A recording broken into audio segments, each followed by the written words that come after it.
I never imagined that a single envelope could unravel decades of family dysfunction. But there it was, sitting on my kitchen counter in my modest Chicago apartment.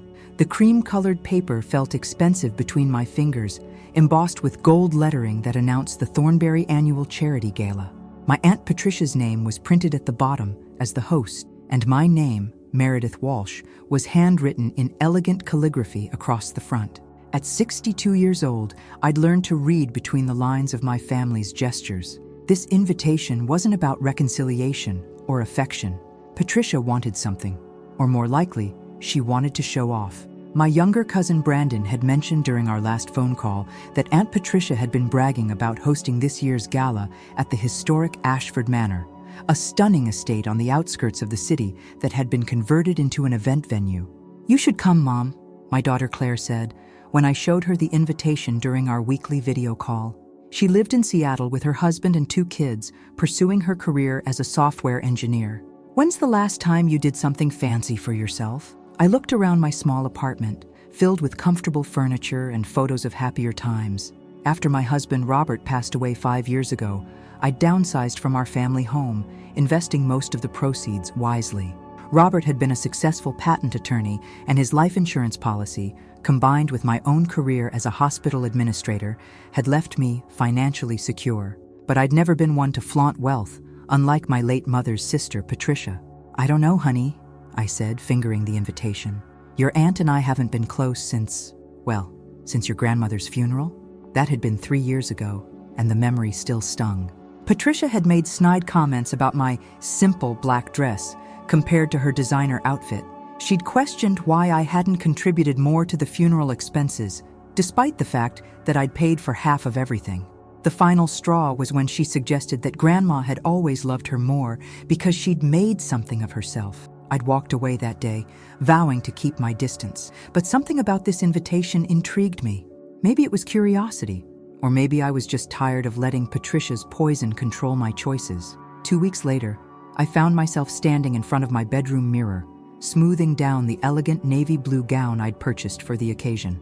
It wasn't designer, but it was beautiful, and it made me feel confident. My silver hair was styled in soft waves, and I'd treated myself to professional makeup.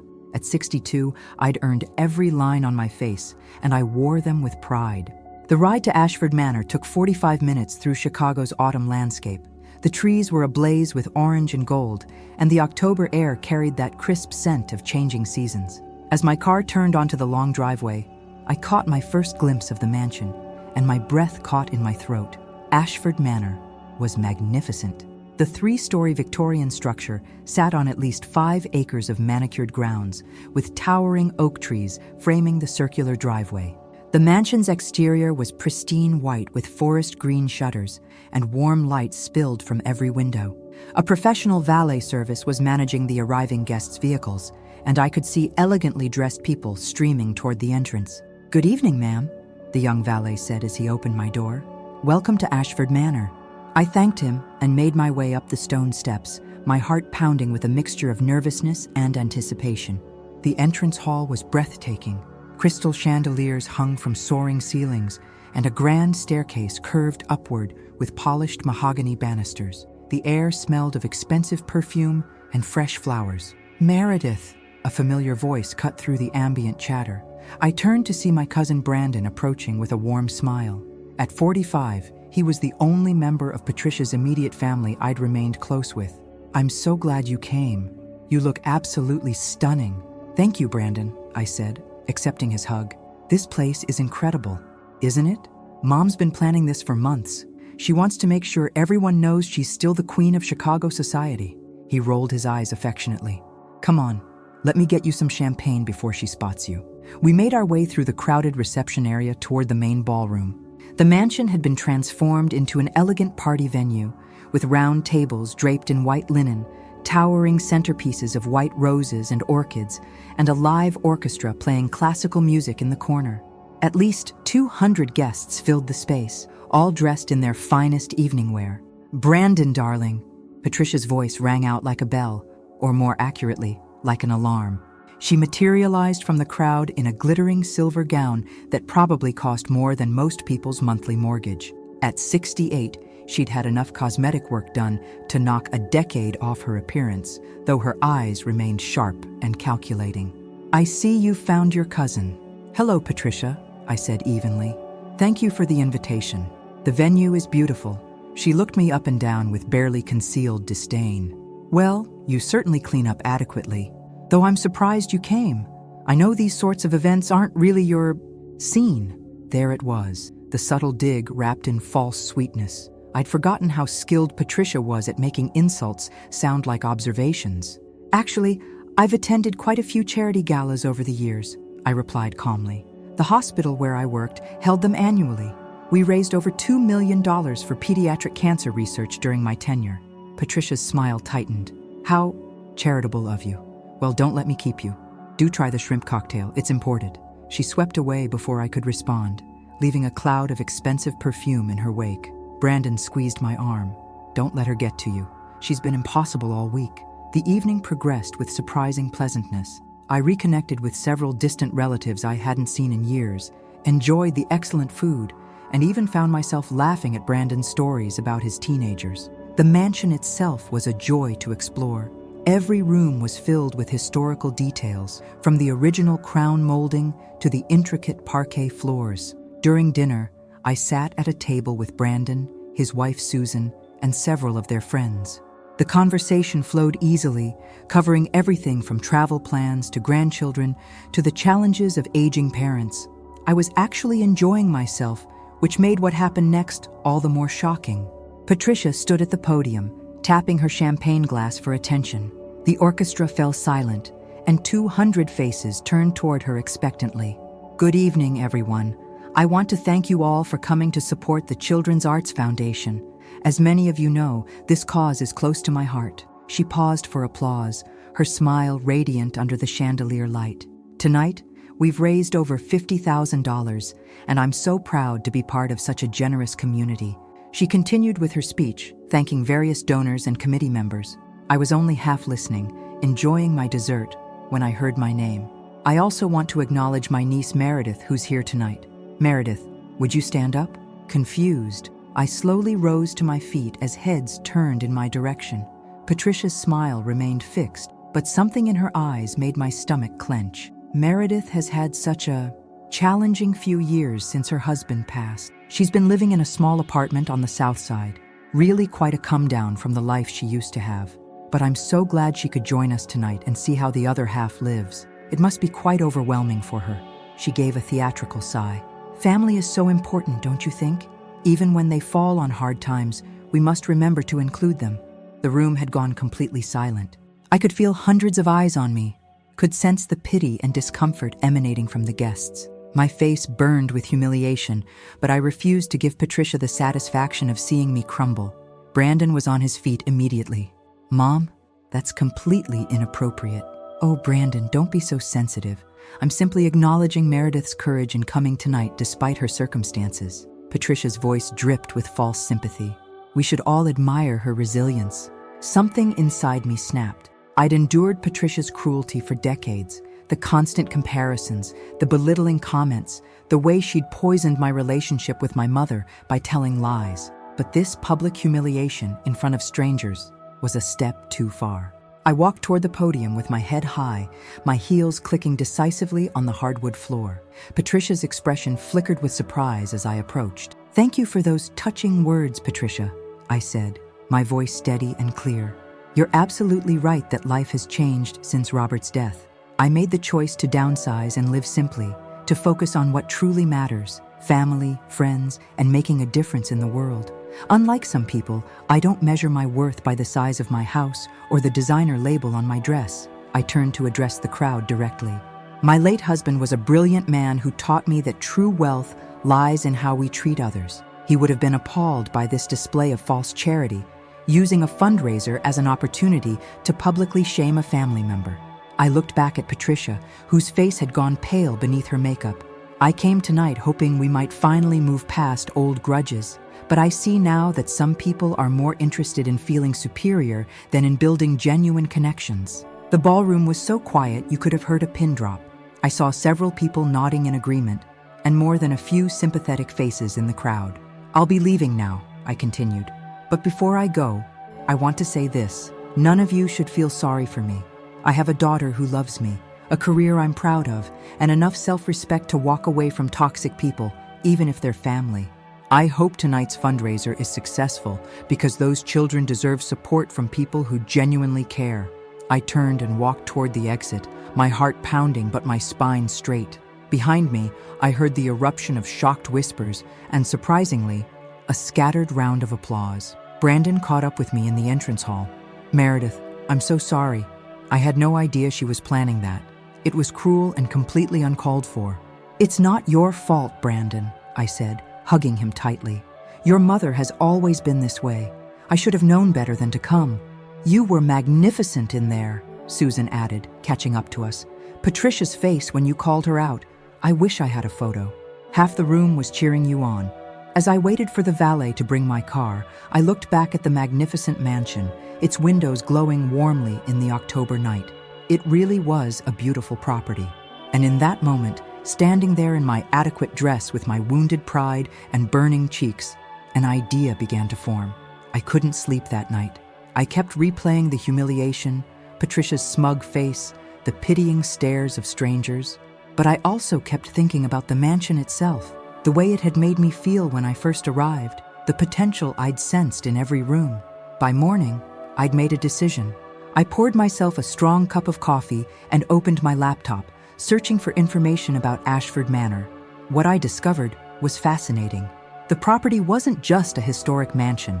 It was a struggling business. The current owners, the Ashford family descendants, had been trying to maintain it as an event venue for 15 years with limited success. They were asking $3.2 million, which seemed high until I dug deeper into comparable properties in the area. The mansion sat on 5 prime acres, had been recently renovated with updated electrical and plumbing, and included a separate carriage house. More importantly, I discovered that the property had enormous untapped potential.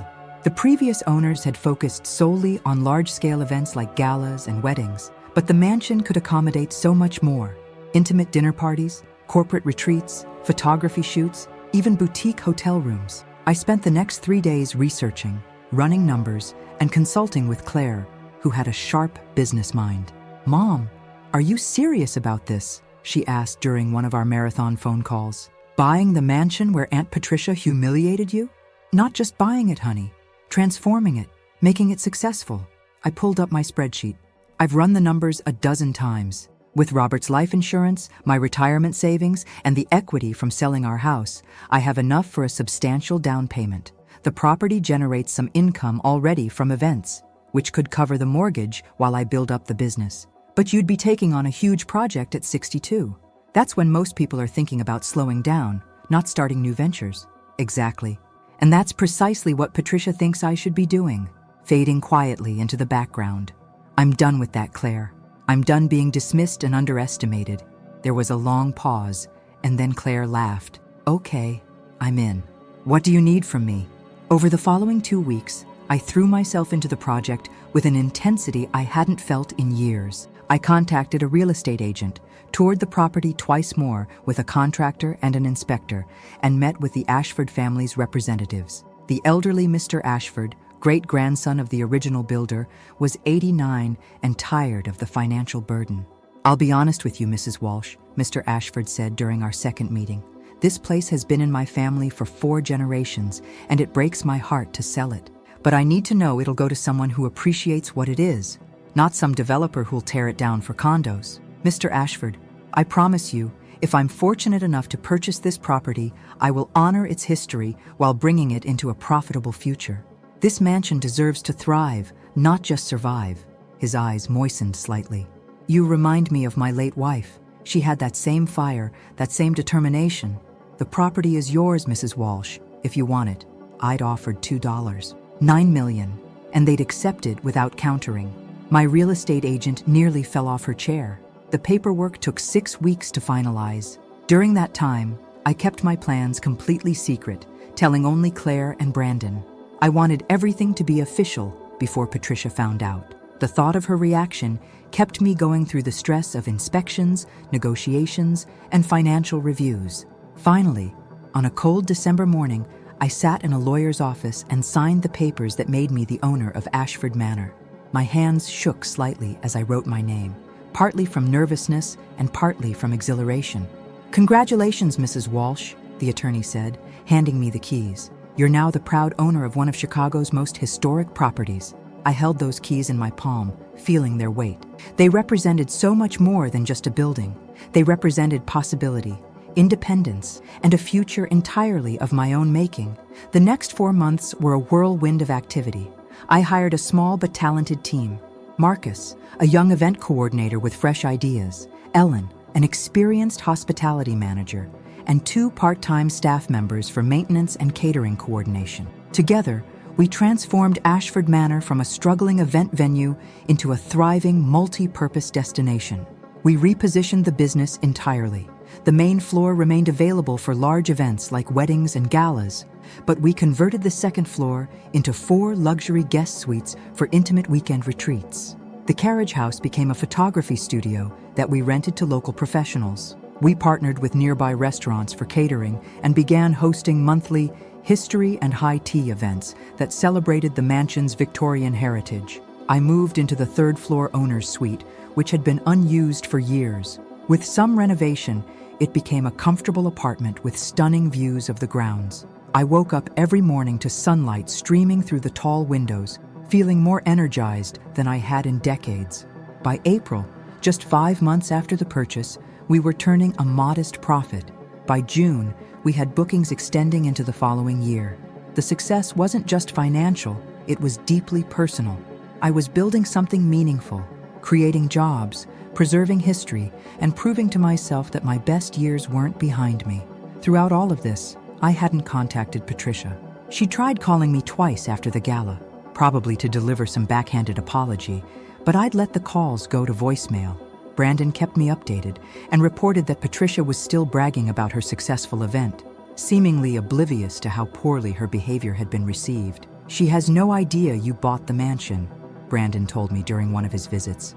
"I haven't said a word, as you asked, but Mom's planning another fundraiser for October. She's already contacted the representatives about booking the venue again." I smiled. Perfect timing. In July, I sent out announcements about Ashford Manor's grand reopening under new ownership. The elegant invitations went to everyone who'd attended the previous year's gala, plus Chicago's entire social register, local business leaders, and press contacts. The response was overwhelming. Within a week, we had over 300 RSVPs for the September event. Local newspapers ran features about the mansion's transformation, and a Chicago lifestyle magazine requested a photo spread. I did several interviews, carefully crafting my message. This was about preservation, innovation, and proving that it's never too late to start something new. Patricia found out, of course. Brandon called me the day after the first newspaper article ran. "She's furious," he said, barely containing his laughter. "She called me screaming about how you'd stolen her venue. I told her the venue was never hers, she just rented it, and that you'd actually saved a historic property." She hung up on me. "How do you feel about all this?" I asked him seriously. "She's your mother. Honestly, I'm proud of you, Meredith. You took something terrible and turned it into something beautiful."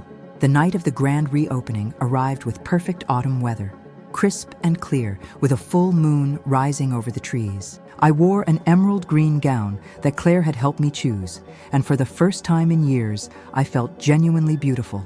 Not because of the dress or the makeup, but because of what I'd accomplished. Guests began arriving at 7 o'clock, and the mansion glowed with warmth and welcome. The orchestra I'd hired played in the ballroom.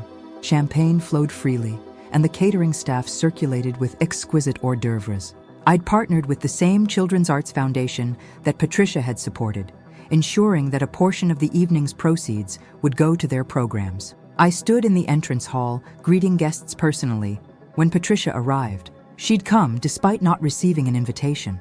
I deliberately left her off the list, knowing she'd find a way to attend anyway. She wore a burgundy gown, but her face was tight with anger. "Meredith," she said coldly, "I suppose you think you're very clever." "Hello, Patricia. Welcome to Ashford Manor. You did this to spite me. You bought this property just to embarrass me." I looked at her calmly. "Actually, Patricia, I bought this property because it's a beautiful piece of history that deserved to be preserved. I built a successful business because I saw potential where others saw only problems. Everything I've done here has been about moving forward, not about you. You expect me to believe that? She laughed bitterly. Revenge would have been cruel and petty, like publicly humiliating a family member at a charity event. What I've done is build something positive. Brandon appeared at my elbow, along with Claire, who'd flown in from Seattle for the evening. My daughter looked stunning in a navy blue dress, and she slipped her arm through mine supportively. "Hello, Aunt Patricia," Claire said coolly. "The mansion looks amazing, doesn't it? Mom's done an incredible job." Patricia looked at the three of us standing together, united, confident, and completely unmoved by her anger. Something in her expression shifted, and for just a moment, I saw not rage, but something like regret. Then it was gone. "Well," she said stiffly, "I suppose I should congratulate you on your business venture, though I doubt it will last." "Perhaps," I said pleasantly, "but it also requires hard work, vision, and genuine care for what you're building. On those counts, I'm quite confident." Patricia swept past us into the ballroom, her head held high. I watched her go, feeling not triumph, but something closer to peace. "She'll never change," Brandon said quietly. "I know, but I have. That's what matters." The rest of the evening was magical. I gave a short speech, thanking everyone for their support and sharing my vision for Ashford Manor's future. Several guests approached me afterward to share their own stories of starting over. A local business journalist requested an interview about senior entrepreneurship, and the foundation director thanked me personally for the generous donation. As midnight approached and the last guests departed, I stood alone in the now quiet ballroom. The candles had burned down to stubs, and the orchestra had packed away their instruments. Through the tall windows, I could see the moon illuminating the grounds. Claire found me there, standing in my evening gown amid the beautiful chaos of a successful party. "You did it, Mom," she said, hugging me from behind. "You really did it." "We did it," I corrected her. "I couldn't have done this without your support. So what's next?" I looked around the ballroom, already mentally planning next month's wedding reception and the Victorian Christmas event I wanted to launch in December. At 62, I'd discovered that endings could also be beginnings, that the most rewarding chapters of life might come when you least expect them. Next, I smiled at my daughter. Next, I keep building, keep growing, keep proving that it's never too late to write your own story. Outside, the October wind rustled through the trees. Inside Ashford Manor, surrounded by history and possibility, I felt more at home than I had in years. Patricia had tried to diminish me, to reduce my worth to the size of my apartment. Instead, she'd lit a fire that transformed my life. The mansion wasn't just a property or a business venture. It was proof that resilience, determination, and self-respect could open doors that others tried to close. And standing there in that beautiful ballroom, with my daughter beside me and my future stretching out full of promise, I knew with absolute certainty that I'd made the right choice. Not just in buying the mansion, but in refusing to let anyone define who I was or what I could achieve. At 62, I wasn't winding down. I was just getting started.